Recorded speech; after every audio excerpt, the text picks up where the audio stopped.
नमस्कार दोस्तों, आप सबका स्वागत है ज्ञान का देवता में एक और नए वीडियो के साथ।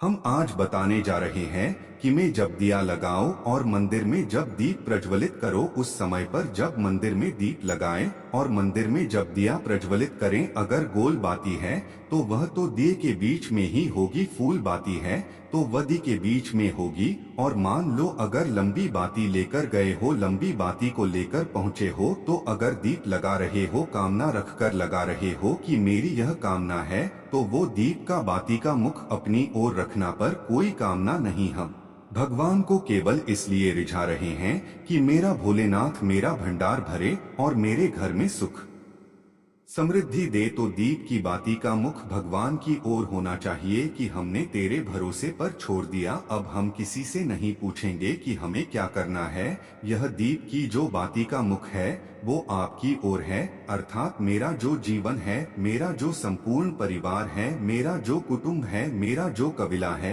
मैं जिस घर में निवास करती हूँ, मैं जिस घर में रहता हूँ, उस घर का संपूर्ण कारोबार सब तुम्हारे भरोसे पर है। तो बाती का मुख कहाँ हो गया? भगवान की ओर हो गया बाती का मुख। फिर भगवान की ओर। और ज्यादातर लोग दिया जो लगाते हैं ना, वो अपनी रबाती करके ही लगाते हैं, मतलब इनकी कामना चलती ही रहती है 24 घंटे। कुछ कुछ कामनाएं इनकी जागरूक रहती है, इनकी कामनाएं निरंतर रहती है।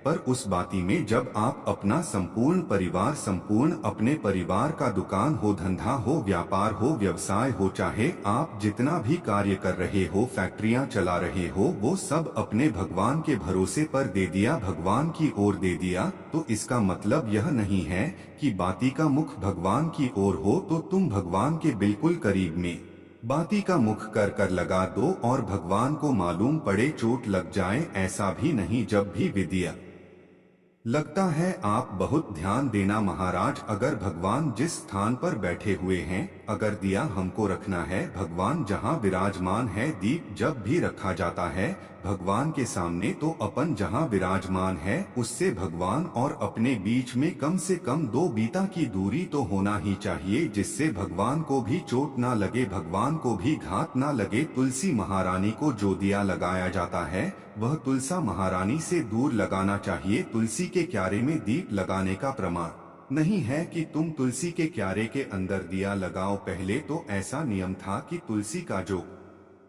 यारा बनता था उसमें एक नीचे अलग से दिया रखने की जगह बनती थी, तो उसमें दिया रख दिया जाता था। आज के जमाने में इतनी जगह ही नहीं कि वह में रखो तो लोग वो कुंडा में धर के आ जाएं, अब वो कुंडी में रख के आए, मालूम पड़े तुलसी महारानी का पत्ता मुरझा जाता है, तुलसा महारानी भी ऐसी मूर्छित हो जाती है, तुलसा महारानी भी चारों तरफ से वो दिए की लो से जल जाती है। ऐसा दीप लगाने का कोई फायदा नहीं, ऐसे दीप की कोई महत्वता नहीं है।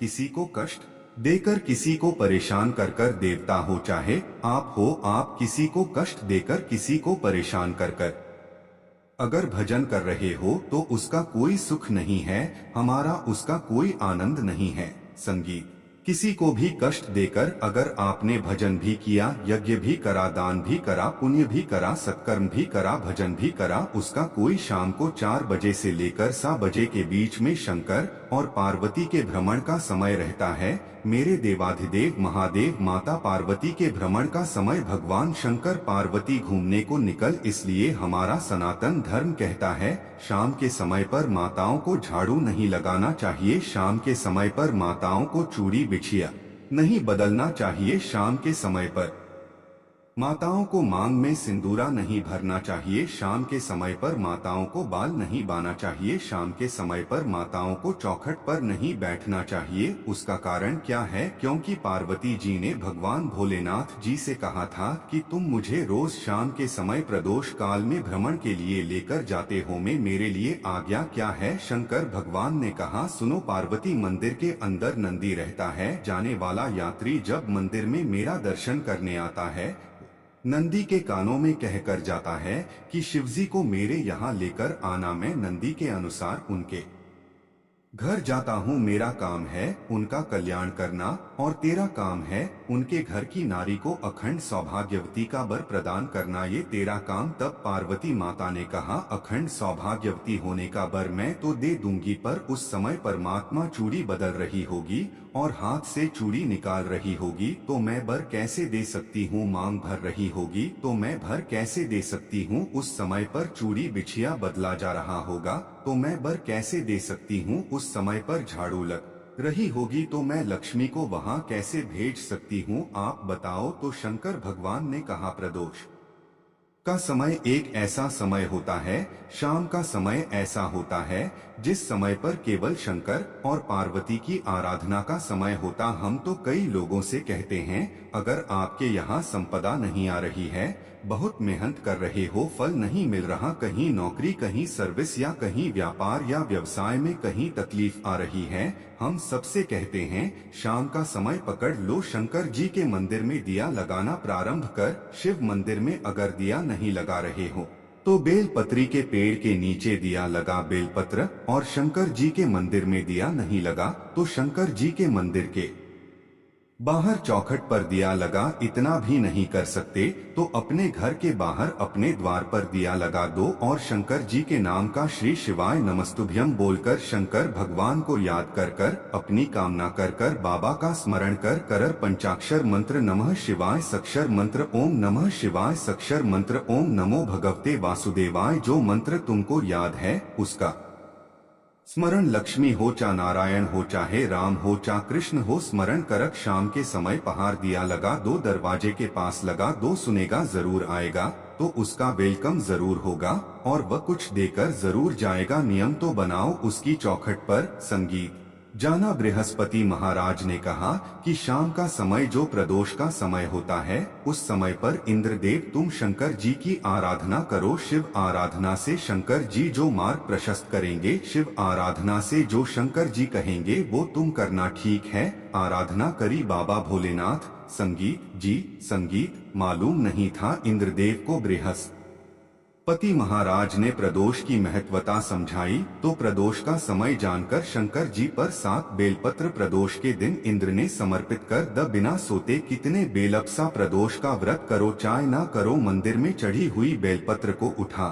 संगीत लो बेलपत्र का ब्रह्मा कमल बना। संगीत लो ब्रह्मा कमल का मतलब होता है डंडी बीच में रहे, आसपास पत्तियां, 7 पत्ती का ब्रह्मा कमल बनाकर, जैसे ये पत्तियां हैं एक जैसी रखी हुई है तो इसको फैला लिया, 7 पत्ती को आपस में फैलाकर ब्रह्मा कमल बना। प्रदोष का व्रत करे ना करे जरूरी नहीं है कि वृक्ष से ही पत्ती लेकर आओगे तो ही शंकर जी को चढ़ाओ। शिव जी पसे चढ़ी रही उठाकर धोकर ब्रह्मा कमल बनाकर बाबा से विनय कर हे प्रभु, आज मैं इस काम के लिए जा रहा हूँ, बाबा मेरा ये कार्य है बोलकर श्री शिवाय नमस्तुभ्यम बोलकर शिवलिंग पर समर्पित कर दिन भर के प्रदोष व्रत का फल बाबा एक बिल पत्री समर्पित करने पर भी प्रदान कर देता है। शिव प्रदोष व्रत कर रहे हो उससे बढ़कर कोई प्रसन्नता नहीं, पर नहीं कर रहे तो प्रदोष के दिन या 12 महीने शिवरात्रि आती है। श्री शिवाय नमस्तुभ्यं देखिए, आज का उपाय बहुत ही अच्छा उपाय बताया है। प्रदोष काल में अगर आप एक दीप अपने दरवाजे पर लगाते हैं तो धन का आपके यहाँ भंडार भर जाएगा, लक्ष्मी का आगमन होगा। कहते हैं प्रदोष काल में शिव पार्वती भ्रमण के लिए निकलते हैं तो नंदी के कान में जाकर अगर आप मंदिर जाते हैं तो उनके कान में अवश्य कह के आए कि भ्रमण के लिए आप शिवजी और पार्वती को लेकर आते हैं। प्रदोष काल में शाम के टाइम तो हमारे यहाँ अवश्य लेकर आए, तो ऐसे कान में कह के आना है नंदी के कान में, और आपको आना है घर। शाम को आपको एक दीप लगाना है, शाम को अपने दरवाजे के पास लंबी वाटिका लगाना है घी का, और आपको प्रचलित करते समय यही बोलना है कि हे नंदी बाबा, आप शिवजी पार्वती को भ्रमण करने के लिए लेकर आए हैं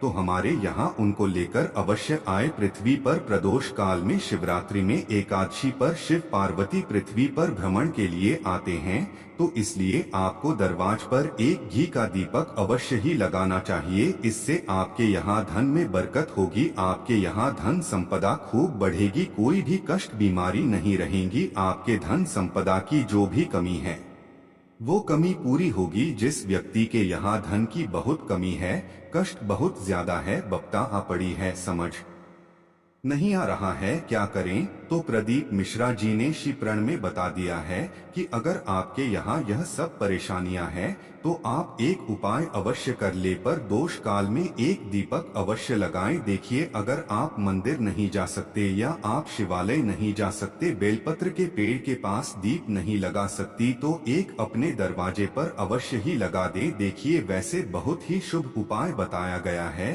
कि बेलपत्र का पेड़ अगर आपको कहीं मिल जाए तो उस पर एक दीप प्रदोष काल में आप शाम के टाइम जरूर लगाकर आए। इससे आपके यहाँ जो भी धन की कमी है वह पूरी हो जाएगी, जो भी आपके यहाँ कष्ट है वो समाप्त हो जाएगा, आपकी जो भी मनोकामनाएं वो पूर्ण अवश्य ही हो जाएंगी। प्रदीप मिश्रा जी ने अपनी कथा में यह भी बताया है, उनका ही उपाय सुनकर मैं आपको बताने का प्रयास कर रही हूँ। जो भी व्यक्ति प्रदोष काल में शाम के टाइम मंदिर जाकर एक दीप लगाए, जो भी अपनी कामना है, कामना को जानकर आपको रखकर अगर दीप लगानी है तो वह लंबी बाती का दीप लगाते वक्त उसका मुख अपनी तरफ कर ही लगाएं। अगर कोई कामना नहीं है, वैसे ही आप शिव जी को रिझा रहे हैं, आपके यहाँ धन संपदा हमेशा रहे, आपके यहाँ सुख शांति बनी रहे, तो आप उस दीप का मुख शिव जी की तरफ कर दें। अगर आपकी कोई कामना है